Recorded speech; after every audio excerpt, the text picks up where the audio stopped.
Morning students. Class 6 और आपका subject है सोशल स्टडी में आपका जो सब सब्जेक्ट है वो है हिस्ट्री और आपका पार्ट है पार्ट 5 छठी शताब्दी ईसा पूर्व भारत में धार्मिक आंदोलन। तो छठी शताब्दी जब शुरू हुई थी तो उस समय क्या हुआ, छोटे छोटे जनपद थे और वो बड़े राज्य की होड़ में क्या करने लगे, आपस में संघर्ष करने लगे और इससे प्रजा क्या करने लगी, अपने आप को असुरक्षित महसूस करने लगी। तो पुराने समय के लोग जो थे वो क्या करते थे, एक दूसरे पर विश्वास करते थे, एक दूसरे की सहायता करते थे। लेकिन जब ये छठी शताब्दी शुरू हुई तो उन लोगों में ये सब बातें ख़त्म हो गई और वो सब एक दूसरे से ईर्ष्या करने लगे और एक दूसरे से झूठ बोलने लगे, एक दूसरे को ठगने लगे और धोखा देने लगे थे। तो जब वैदिक काल के अंत तक जो धार्मिक आंदोलन था वो धीरे धीरे क्या हो गया, कठोर हो गया। लोगों ने यज्ञ तो करते थे लेकिन उसके साथ ही उसमें पशुओं की बलि भी देनी शुरू कर दी। उससे पहले ऐसा कुछ नहीं होता था। उससे पहले यज्ञ जो होते थे वो मंत्रोच्चारण के साथ मंत्र किए जाते थे और पशुओं की बलि नहीं दी जाती थी। लेकिन छठी शताब्दी में इसके बाद पशुओं की बलि दी जाने लगी और चमत्कार और ढोंग ढकोसला पे क्या लोगों का विश्वास बढ़ता चला गया और वेदों की जो संस्कृत की भाषा थी वो क्या कहते हैं, उस समय लोगों को समझ में आनी बंद हो गई, कम आती थी समझ में। और जो वर्ण व्यवस्था थी वो कठोर हो गई। जैसे मैंने आपको इससे पहले वाले लेसन में बताया था, पाठ में बताया था कि जो वर्ण व्यवस्था थी, पहले जो वर्ण व्यवस्था हुई थी वो काम की योग्यता के अनुसार हुई थी कि मतलब जो पूजा करता है उसको पुरोहित कहा जाएगा, जो युद्ध में लड़ने के लिए जाता उसको क्षत्रिय और जो व्यवसाय करता उसको वैश्य, और उससे अलावा जो लोग होते थे उन्हें शूद्र वर्ण में विभाजित किया गया था। लेकिन क्या हुआ, धीरे धीरे जो इसकी व्यवस्था कठोर कर दी कि जो ब्राह्मणों को लगने लगा कि जो हमारा मतलब परिवार में पैदा होगा तो वो शूद्र जाति में माना जाएगा अगर वो इस तरह से पूजा पाठ का काम नहीं करेगा। तो इस पुरोहित लोगों ने इस वर्ण व्यवस्था को कठोर कर दिया कि जो जिस भी जाति में पैदा हुआ है वो उसी जाति का माना जाएगा। और इस तरह से उन्होंने ऊंच नीच मतलब जातियों को विभाजित कर दिया कि ऊंची जाति है और ये नीची जाति है। इन कारणों से समाज में पूर्णतः क्या हो गया, असंतुलन की स्थिति पैदा हो गई।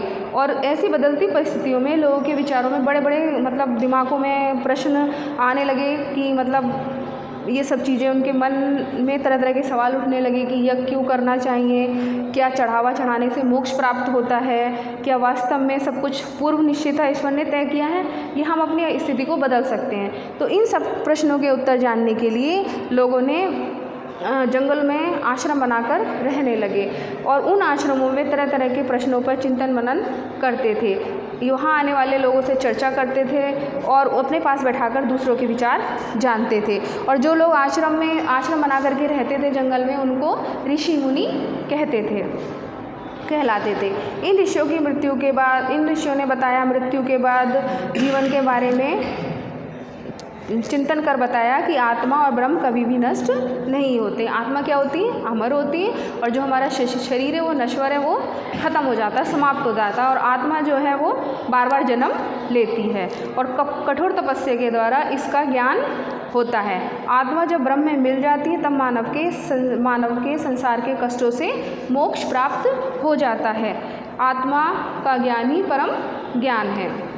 ऋषियों का यह विचार उपनिषदों में मिलते हैं। उनमें से छंदोपनिषद की एक कहानी है वो मैं आपको बताती हूँ कि जंगल में आश्रम बना के 2 ऋषि रहते थे। तो वो ऋषि भोजन करने के लिए जब बैठे तो एक ब्रह्मचारी वहाँ पर आया और उसने उन ऋषियों से भोजन मांगा कि आप मुझे थोड़ा भोजन दे सकते हैं।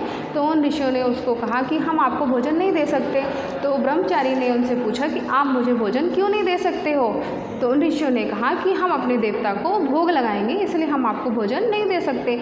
तो ब्रह्मचारी ने उन ऋषियों से पूछा कि आप कौन से देवता को भोग लगाते हैं, कौन से देवता को मानते हैं। तो उन्होंने कहा हम वायु देवता को मानते हैं और वायु देवता जो है वो प्राण के देवता होते हैं, उन्हीं की वजह से हम सब जीवित हैं और हमारे अंदर प्राण है।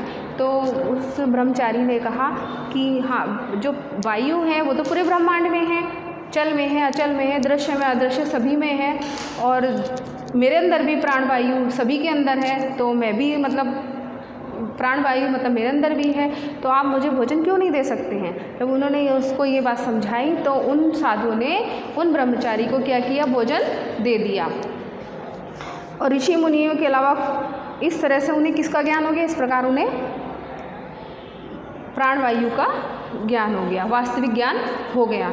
और ऋषि मुनियों के अलावा कुछ लोग भी ज्ञान की खोज में लगे थे और वो एक स्थान पर नहीं रहते थे। कई राजा भी इन ऋषियों के साथ चिंतन मनन करने लगे और वे अपने घर त्याग कर गांव-गांव, जंगल-जंगल, शहर-शहर घूमने लगे। तो ऐसे लोगों में 2 लोगों का नाम आता है, एक है महावीर, दूसरे हैं महात्मा बुद्ध। तो महावीर स्वामी जो थे उनका बचपन का नाम वर्धमान था और उनका जन्म 540 ईसा पूर्व वैशाली के निकट राज परिवार में हुआ था। उनके पिताजी का नाम सिद्धार्थ था और शांति की खोज में उन्होंने क्या अपने घर को 30 वर्ष की अवस्था में अपने घर को छोड़ दिया और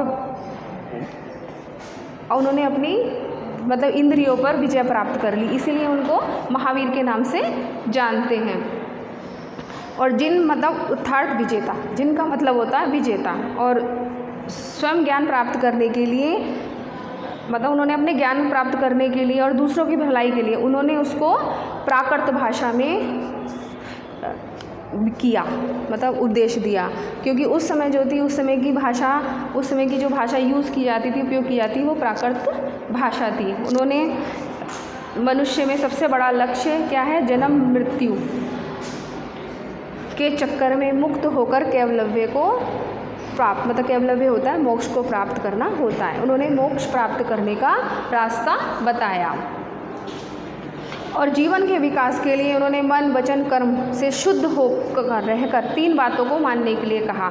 तो 3 बातें कौन कौन सी थी? सही बातों में विश्वास, सही बातों को ठीक से समझना और उचित कर्म, मतलब अपने उचित कर्म करने चाहिए। और जैन धर्म में इसको त्रिरत्न के नाम से जानते हैं, त्रिरत्न कहा जाता है, त्रिरत्न के नाम से जानते हैं। और महावीर स्वामी ने अच्छे व्यवहार और आचरण के लिए 5 महाव्रतों का पालन करने के लिए कहा। तो 5 महाव्रत कौन कौन से थे?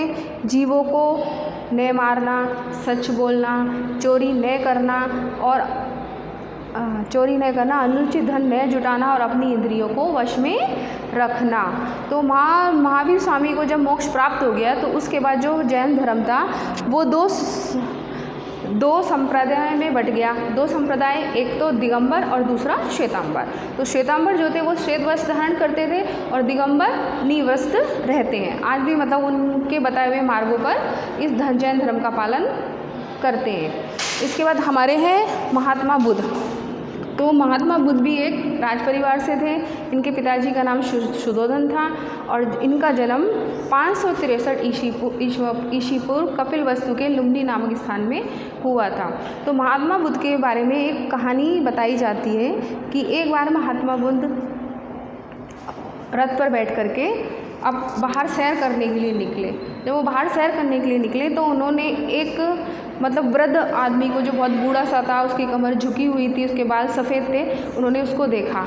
तो उन्होंने अपने सारथी से पूछा कि ये कौन है। तो सारथी ने उनको बताया ये एक वृद्ध व्यक्ति है और वृद्ध अवस्था में होने के बाद मतलब इसी तरह की स्थिति हो जाती है और ये अवस्था जीवन में सभी की आती है। तब वो थोड़ा सा आगे चले तो उन्होंने एक बीमार आदमी को देखा। फिर से उन्होंने अपने साथी से पूछा कि ये कौन है। तो उन्होंने कहा ये बीमार आदमी है और बहुत कमज़ोर हो गया है, ये मतलब कमज़ोर है, इसकी वजह से ये चल नहीं पा रहा है। तो उन्होंने कहा कि मतलब ये जो अवस्था है बीमारी वाली भी मनुष्य के जीवन में एक ना एक बार ये बीमारी मतलब बीमार वो ज़रूर होता है। जब वो थोड़ा आगे चले तो उन्होंने देखा कि मतलब एक शव यात्रा जा रही थी।